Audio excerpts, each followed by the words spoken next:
प्रश्न, मैं कैसे परमेश्वर की संतान बन सकता हूं? उत्तर, परंतु जितनों ने यीशु को ग्रहण किया उसने उन्हें परमेश्वर की संतान होने का अधिकार दिया। यूहन्ना का सुसमाचार पहला अध्याय 12 वचन। आपका नया जन्म होना चाहिए। जब यीशु के पास निकोदेमुस एक धार्मिक अगुआ मुलाकात करने आया तब उसने तुरंत उसे स्वर्ग प्राप्त होने का आश्वासन नहीं दिया। इसके बदले मसीह ने कहा, मैं तुझसे सच सच कहता हूं कि यदि कोई नए सिरे से ना जन्मे तो परमेश्वर का राज्य नहीं देख सकता। यूहन्ना का सुसमाचार 3 अध्याय 3 वचन। पहली बार जब एक व्यक्ति का जन्म होता है तो वह पाप के स्वभाव को विरासत में लिए हुए आता है, जो कि एदन की वाटिका में आदम की अनाज्ञाकारिता के कारण उत्पन्न हुआ था। किसी को भी एक बच्चे को सिखाने की आवश्यकता नहीं होती है कि पाप क्या होता है।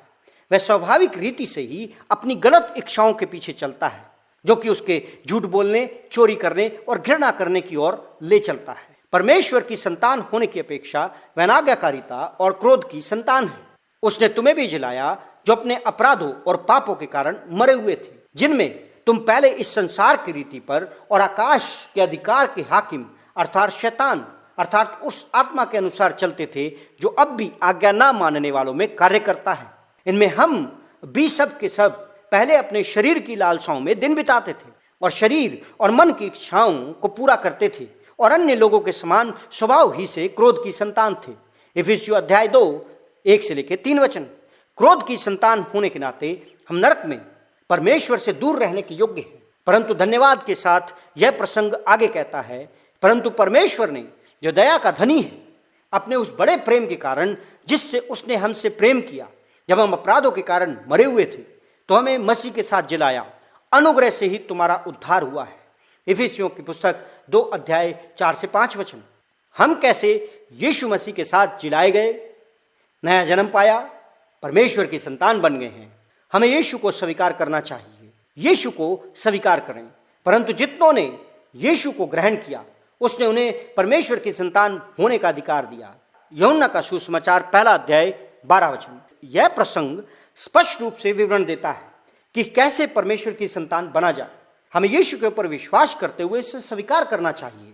हमें यीशु के बारे में क्या विश्वास करना चाहिए? प्रथम, हमें यह पहचान करनी चाहिए कि यीशु मसीह परमेश्वर का अनंतकालीन पुत्र है, जो कि मनुष्य बना, पवित्र आत्मा की सामर्थ्य कुंवारी मरियम के द्वारा उत्पन्न हुआ। यीशु ने आदम के पाप के स्वभाव को विरासत में प्राप्त नहीं किया, इसलिए उसे दूसरा आदम कहकर पुकारा गया है। पहला कुरिन्थियों 15 अध्याय 22 वचन। जबकि आदम की एक अनाज्ञाकारिता इस संसार में पाप के श्राप को ले आई, मसीह का सिद्ध जीवन हमारे पाप पूर्ण स्वभाव को ढक सकता है। हमारी प्रतिक्रिया पश्चाताप अर्थात पाप से मुड़ने की होनी चाहिए। हमें शुद्ध करने के लिए उसके सिद्ध जीवन के ऊपर भरोसा होना चाहिए। दूसरा, हमें यीशु को अपना मुक्तिदाता मानते हुए विश्वास करना चाहिए। परमेश्वर की योजना उसके सिद्ध पुत्र को उस पाप के दंड की कीमत अदा करने के लिए क्रूस पर दे देने की थी जो हम पर था, अर्थात मृत्यु।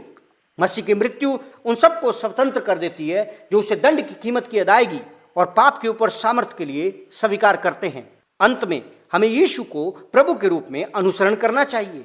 पाप और मृत्यु के ऊपर पुनरुत्थान के द्वारा विजयी होने के पश्चात परमेश्वर ने उसे सारा अधिकार दे दिया है।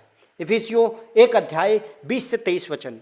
यीशु उन सभी का मार्गदर्शन देता है जो उसको स्वीकार करते हैं। वह उन सब का न्याय करेगा जो उसको अस्वीकार करते हैं। प्रेरितों के काम 10 अध्याय 42 वचन। मुक्तिदाता और प्रभु में पश्चाताप और विश्वास के लिए परमेश्वर के द्वारा अनुग्रह दिए जाने के कारण हम नए जीवन के लिए नया जन्म पाते हुए परमेश्वर की संतान होते हैं। केवल वही जो यीशु को स्वीकार करते हैं, केवल उसके बारे में जानने से ही नहीं अपितु मुक्ति के लिए उसके ऊपर निर्भर होने के द्वारा, उसे अपना स्वामी मानते हुए उसके प्रति अधीन हो जाने के द्वारा और उसे अपने सर्वोच्च खजाने के रूप में प्रेम करने के द्वारा हम परमेश्वर की संतान बन जाते हैं। परमेश्वर की संतान बनना। परंतु जितनों ने उसे ग्रहण किया उसने उन्हें परमेश्वर की संतान होने का अधिकार दिया। वे ना तो लहू से, न शरीर की इच्छा से, न मनुष्य की इच्छा से, परंतु परमेश्वर से उत्पन्न हुए हैं। यूहन्ना का सुसमाचार 1 अध्याय 12 और 13 वचन। ठीक वैसे ही जैसे हमारा स्वाभाविक जन्म में कोई भाग नहीं था, हम स्वयं को अच्छे कार्यों को करने के द्वारा या अपनी स्वयं की जुदाई आस्था के कारण परमेश्वर के परिवार में जन्म नहीं ले सकते हैं, जैसा कि उपरोक्त वचन कहता है। परमेश्वर ही एकमात्र है जिसने अपनी दया से भरी हुई इच्छा के अनुसार अधिकार दिया है। देखो, पिता ने हमसे कैसा प्रेम किया है कि हम परमेश्वर की संतान कहलाएं, और हम हैं भी। पहला यूहन्ना 3:1। इस प्रकार परमेश्वर की संतान को किसी भी तरह का कोई घमंड नहीं होना चाहिए, परंतु केवल प्रभु में ही घमंड होना चाहिए। इफिसियों 2:8-9। एक बच्चा बड़ा होने के पश्चात उसके माता पिता के जैसे ही दिखाई देता है। इसी तरह से परमेश्वर चाहता है कि उसकी संतान अधिक से अधिक यीशु मसीह के जैसी बनती चली जाए। यद्यपि हम केवल स्वर्ग में ही सिद्ध होंगे। एक परमेश्वर की संतान पश्चाताप ना किए हुए पापों की कोई आदत नहीं होगी। हे बालकों, किसी के भरमाने में ना आना। जो धर्म के काम करता है वही उसी के समान धर्मी है। जो कोई पाप करता है वह शैतान की ओर से है, क्योंकि शैतान आरंभ ही से पाप करता आया है। परमेश्वर का पुत्र इसलिए प्रकट हुआ कि शैतान के कामों का नाश करे। जो कोई परमेश्वर से जन्मा है वह पाप नहीं करता, क्योंकि उसका बीज उसमें बना रहता है, और वह पाप कर ही नहीं सकता, क्योंकि वह परमेश्वर से जन्मा है। इसी से परमेश्वर की संतान और शैतान की संतान जाने जाते हैं। जो कोई धर्म के काम नहीं करता वह परमेश्वर से नहीं, और न वह है जो अपने भाई से प्रेम नहीं रखता। पहला यूहन्ना 3:7-10। किसी तरह की कोई गलती ना करे। परमेश्वर की एक संतान को पाप करने के द्वारा परित्याग नहीं दिया जाता, परंतु यदि कोई पाप के कार्य को करता है, इसका अर्थ मसीह और उसके वचन का अनुसरण करने की और ध्यान न देते हुए निरंतर पाप का आनंद लेना, तो यह प्रकट करता है कि उसका कभी नया जन्म हुआ ही नहीं था। यीशु ने ऐसे लोगों के लिए यह कहा है कि तुम तुम्हारे पिता शैतान से हो और अपने पिता की लालसाओं को पूरा करना चाहते हो। यूहन्ना का सुसमाचार 8:44। दूसरी तरफ परमेश्वर की संतान पाप से जल्द होने वाले आनंद की लालसा की चाहत नहीं करती, परंतु उसकी इच्छा उनके पिता की महिमा, प्रेम और उसके जानने की होती है। परमेश्वर की संतान होने का पुरस्कार अथाह है।